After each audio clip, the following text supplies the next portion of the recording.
রাজবাড়ির গোয়ালন্দের নাম শোনা মাত্রই এখন মানুষের মনে জেগে ওঠে এক অদ্ভুত আতঙ্ক। কারণ এখানে যা ঘটেছে তা বাংলাদেশে আগে কখনো ঘটেনি। গত শুক্রবার সেখানে ঘটে গেছে এক নজিরবিহীন ঘটনা। জুমার নামাজ শেষে হঠাৎ উত্তেজিত জনতা ঝাঁপিয়ে পড়ে ইমাম মাহদি দাবিদার নুরুল হক ওরফে নুরাল পাগলার কবরের ওপর।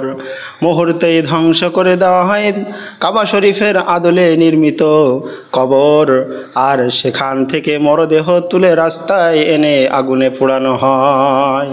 কি মর্মান্তিক দৃশ্য সেখানে ঘটে গেল! তুলে রাস্তায় এনে আগুনে পোড়ানো হয়, দাও দাও করে আগুন জ্বলতে থাকে। এরপর থেকেই দেশব্যাপী টক অব দ্য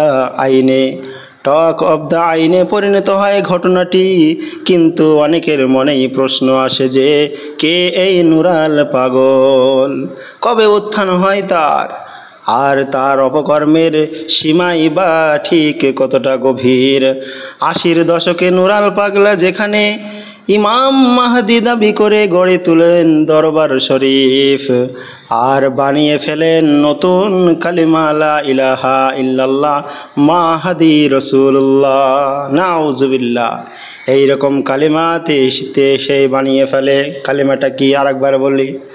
কালেমাটা সে নিজে তৈরি করেছিল, বলেছিল লা ইলাহা ইল্লাল্লাহ মাহদি রাসূলুল্লাহ, নাউজুবিল্লাহ মিন জালিক। তবে এই অপকর্মের এখানেই শেষ নয়। পবিত্র কোরআনকে পদদলিত করে তিনি বলতেন ভোজ পাতা, এমনকি আজানের বাণীকেও বিকৃত করেছিলেন বলে জানা গেছে। আজানের বাণীকেও সে বিকৃত করতে ছাড়েনি। ফলে বহু বছর ধরে আলেম সমাজে তীব্র ক্ষোভ আর বিতর্কের জন্ম দিয়েছে তার এমন বিকৃত ইসলাম বিরোধী কর্মকাণ্ড। তবে এমন বিতর্কিত কর্মকাণ্ড দিয়েও এক শ্রেণীর মানুষের কাছে বেশ জনপ্রিয় ছিলেন এই নুরাল পাগল। এমনকি নুরাল পাগলা চলে গেলেও তার রেখে যাওয়া উত্তরাধিকারীরা যেন মোটেও থেমে নেই। এখনো গ্রামে গ্রামে ইসলাম বিদেশি কর্মকাণ্ড করেই চলেছে। ইসলাম বিরোধী, ইসলাম থেকে বিচ্ছেদ তারা করে চলেছে মানুষকে।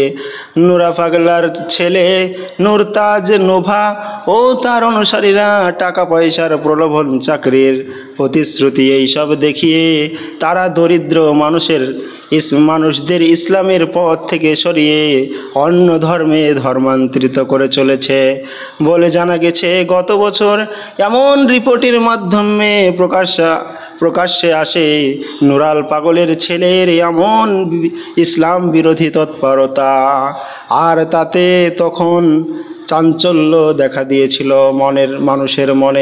মানুষের মনে একটি সন্দেহের দানা বেঁধেছিল। গত 23শে আগস্ট বার্ধক্যজনিত কারণে মারা যান নুরাল পাগলা। এরপর রাতারাতি ভক্তরা তার জন্য বিশেষ কায়দায় কবর নির্মাণ করে কাবার অনুকরণে সাজিয়ে লিখে দেয় যে এটি ইমাম মাহদির কবর। আর মুহূর্তেই উত্তেজনা ছড়িয়ে পড়ে গোটা এলাকা জুড়ে সাড়া পড়ে যায়, হই হই কাণ্ড, রই কাণ্ড পড়ে যায়। প্রশাসনকে দাবি জানানো হলেও কার্যকর ব্যবস্থা না আসায় জনমনে ক্ষোভ আরও বেড়ে যায়।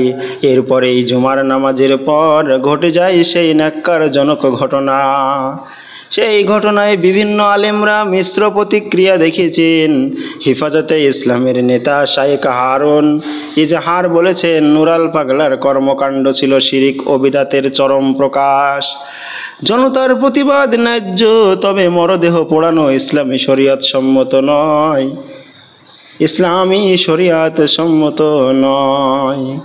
জনগণের যে ক্ষোভ ছিল, জনগণের যে যার রাগ ছিল, সেই সব রাগ কিন্তু সেই নুরাল পাগলার কবরের ওপরে উগরে দিয়েছিল এবং সেই তার কবরকে, তার লাশকে উপরে তুলে জনসম্মুখে আগুন লাগিয়ে দিয়েছিল এবং সেই নুরাল পাগলার তার সেই কবরকে ধ্বংস করে দেওয়া হয়েছে। আপনারা সবাই মিডিয়াতে দেখেছেন, সবাই আপনারা কি করেছেন আপনারা বিষয়টি সম্পর্কে জানেন। যারা সোশ্যাল মিডিয়া অ্যাক্টিভিস্ট, যারা সোশ্যাল মিডিয়ায় আপনারা বেশি ঘাটাঘাটি করেন, বেশি ভিডিও দেখেন, আপনারা অবশ্যই জেনেছেন ভিডিওটা কি।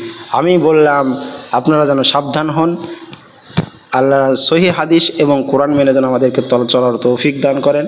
আমিন। ওসল্লাল্লাহু তাআলা আলা খাইরি খালকিহি মুহাম্মাদিন ওয়া আলিহি ওয়া সাহবিহি আজমাইন।